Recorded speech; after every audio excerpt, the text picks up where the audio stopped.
questions to ask throughout a campaign with the confidence rising. I told WDF don't switch, good times are coming on even deep diving. Fan cams, reactions, watch alongs to the pride of London thriving. The Eagles of South they flying. Keep your eyes on us, we ain't hiding.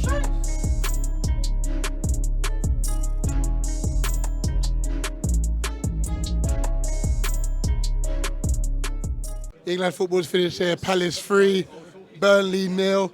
The Oliver Glasner era has begun. And you know what? Yes. From start to finish, what a performance. New day, new dawn, new era, new life at Palace, you know what I mean? We were all over them from the first minute.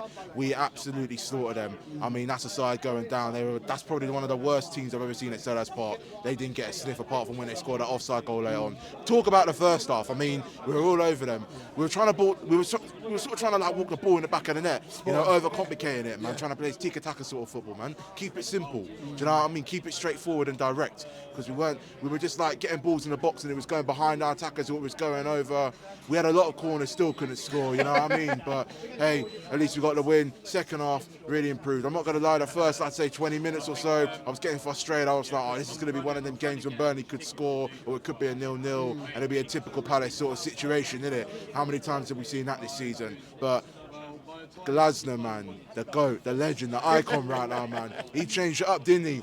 Wharton was very close to getting sent off. Could have got a second yellow after previously getting booked because the ref gave him a warning in that. But he was aware of it and he made the change. Yeah. And he made changes early as well, which was so key. Ruthlessness, you know what I mean? Took Wharton off, Amada on, Frankie came on for Edouard. Edouard didn't do that bad, but he wasn't being as effective as the likes of Mateta and Ayew. And then we scored the first goal. Brilliant. Great header from Richards to get your first goal of the season, man. The ball whipped in was superb. It was a brilliant header. Richards had one of his best games in a Palace shirt, you know, ever since he signed for us nearly 2 years ago. And then second goal, man, good counter-attacking. Ayew puts it in, 2-0 celebrating. But, oh, what happens? VAR, checking goal, 10 minutes we got to wait, you know what I mean? It was like flipping hell. It was doing my nutting, mate. I was absolutely going berserk. It's killing the game, it's spoiling it. But screw it anyway, we won. But yeah, ref gave the goal, and then Frankie comes on, darting down the left-hand side, man.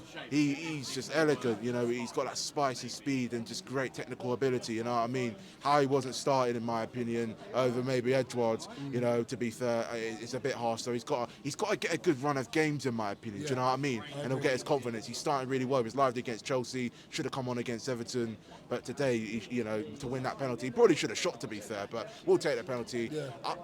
I mean, would you have given it to Franco or Mateta? That's the thing I was going to ask. That's going to be the massive. Off by that. That's going to be the massive debate, I think, all over social media. I was saying it as well, give it to Franco, but you know what? He won the penalty, innit? I must say, once we have a penalty taker, I think we've got to stick with it, to be fair. Fair enough. I mean, clinical penalty. Yeah, absolutely. Yeah, you know, Mateta gives me a lot of confidence on the spot, and he was composed. He deserved the goal. We needed it in that as well. What's that, his 7th goal of the season? He's the joint top scorer with Odson Edouard, I believe in that as well. So he's stepping up. I think Glasner will get the best out of him, man. You know, he was lively, he was holding the ball up, you know, he put himself out there, he kept going, he kept believing, man. He didn't give up. Yeah, so I mean, look, it was a clinical win, a great result. We needed that. I expected 3 points. I said at half time, if we don't win this 3-0, I'll be disappointed. I thought we could have got more. Probably should have done by the looks of it. You know. Now we move on. We've got Tottenham next week.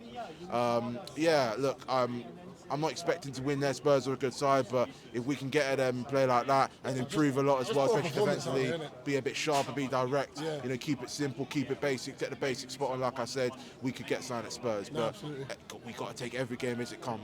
Results are kind of gone our way. Everton dropping points, Forest losing. I know Fulham won, but they're miles ahead of us anyway. It don't really matter. You know, Luton haven't been on the best of form, so it seems to be good for now, man. You know, let's just keep it going. Let's just keep this rhythm moving and that. And I think we'll definitely stay up. You know, but I just want to, you know, once we hit to like 38, 40 points or something, which I think we will, let's push on, man. Let's get up there. Let's try and get top 10. But I'm not saying we're definitely going to get top 10. I just want to push. I want us to go to that next level between now and the end of the season. Absolutely. Finally, man of the match. My man in the match, before I've got something else to say, I'm going to give it to Mateta all day. Brilliant, you know, best game, put himself out there, worked his socks off, you know, was amazing. A breath of fresh air, man. A different John Philip Mateta today, and that's, Absolutely. Just before you go on, you said you got an announcement to come, so I'll give you the platform for that. Yeah. So my people, this is my last home game potentially of this season. Got a bit of an operation. I won't go into too much detail, so it's my last match in that. I will be going to the Spurs game. That's my last match this season. So yeah, I've loved it all, man, and couldn't have done it without you. And that. Check out the vlog. It'll be on my channel later. And up the Palace, 3 points. Big up Rich, love to Eagle Eye Football Man for having me on, and yeah, hopefully be in the season on a high and turn it around. Yeah, this is absolute pleasure as always. We wish you all the best for that operation. Cheers, yeah, brother. hope it goes well.